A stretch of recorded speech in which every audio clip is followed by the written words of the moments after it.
Good morning, everyone. Happy Monday morning to you, and welcome back to Morning Musings. My name is Don K. Preston. I am the president of Preterist Research Institute of Ardmore, Oklahoma. Now, before I get into the video this morning, I need to let you know, if you tried to get a hold of me beginning with like last Thursday and were unable to do so, if I didn't respond to, text or whatever, it's because I've been out of state, and on top of that, I've been basically disconnected. With about that much exception, I was online for that long to post my video on Friday morning.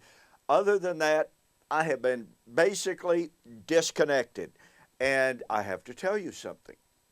It actually felt pretty good. I really enjoy interacting with a lot of folks on the internet and Facebook and YouTube and what have you. But every once in a while, you just need to get away and not interact on Facebook and YouTube.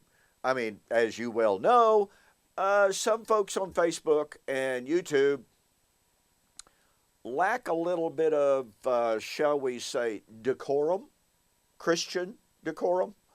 And so it's kind of good to get away from that for a little bit. So anyway, if you try to get a hold of me beginning last Thursday, even through yesterday, Sunday, and could not do so, well, you might try again, all right? Because I got my phone turned back on, and I'm sort of kind of back online today.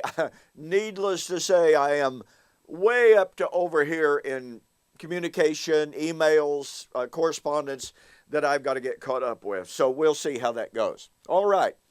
Again, thank you so very much for joining me here on Morning Musings. We are continuing our discussion of Matthew chapter 24. We're focused on verses 29 and following at the present time, in which Jesus said in verse 29, immediately after the tribulation of those days, the sun will be darkened, the moon will not give its light, the stars of heaven shall be shaken, the powers of the heavens shall be shaken.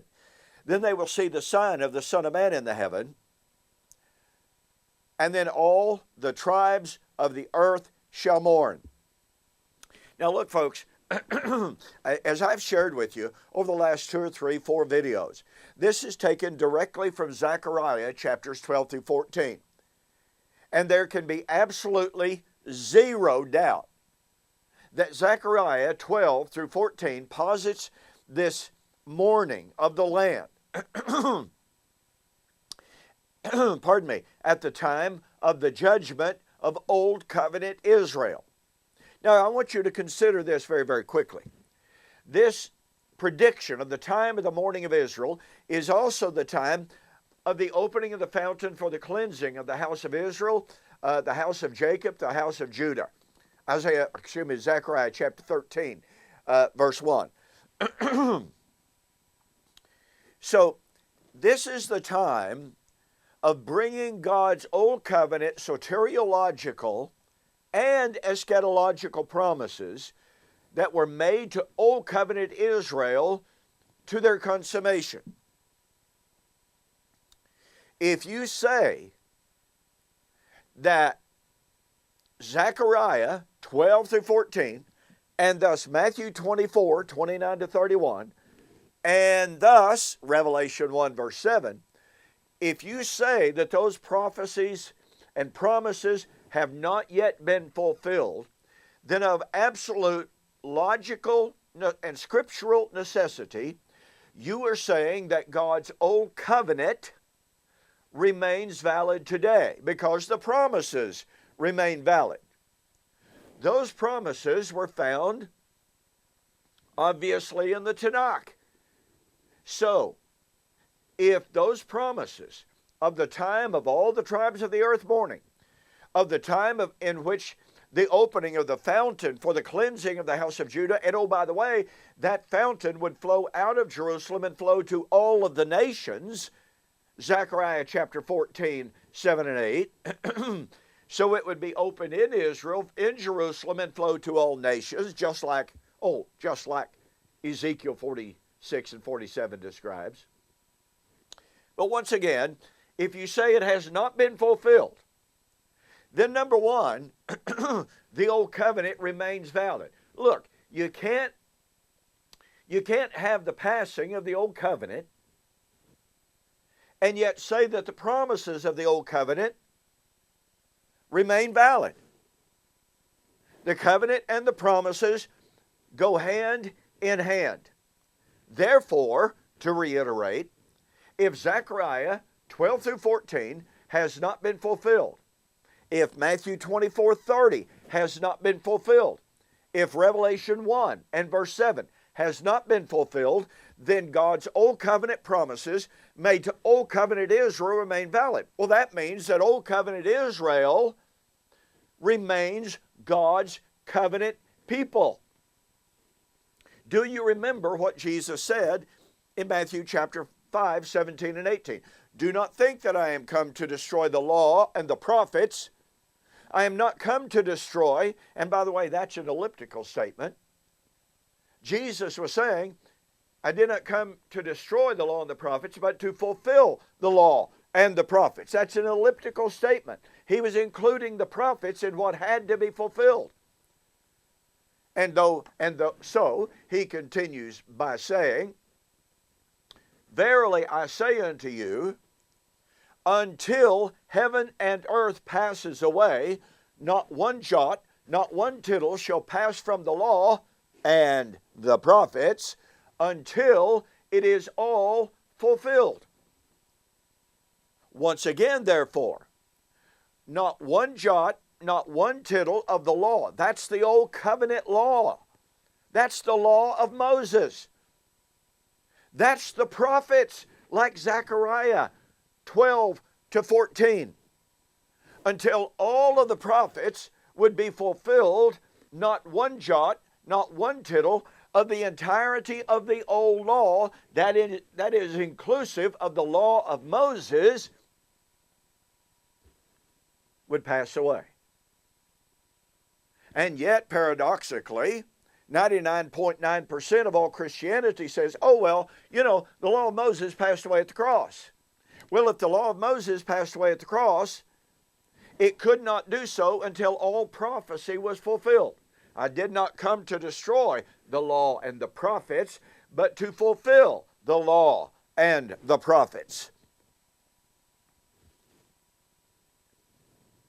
And so, when people affirm that Zechariah 12 to 14, Matthew 24:30, or Revelation 1:7 stand unfulfilled today, they are of logical necessity saying that the Old Covenant, the law of Moses, and all Old Testament prophecy, all Old Testament eschatological prophecy remains valid and binding. But folks, listen, if the Old Testament prophecies remain valid, then the law remains valid, because the law and the prophets remain or are intertwined, inseparably connected. By the way, the law was prophecy. The law prophesied until John. So you can't just say, oh, well, prophecy remains valid, but the law passed away. No.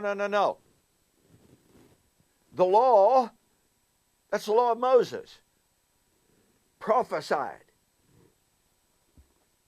Since every jot and every tittle of the law had to be fulfilled for the law to pass away, that means that every single eschatological prophecy of the Old Testament had to be fulfilled before the law could pass away, and before Israel, Old Covenant Israel after the flesh, remains God's covenant people.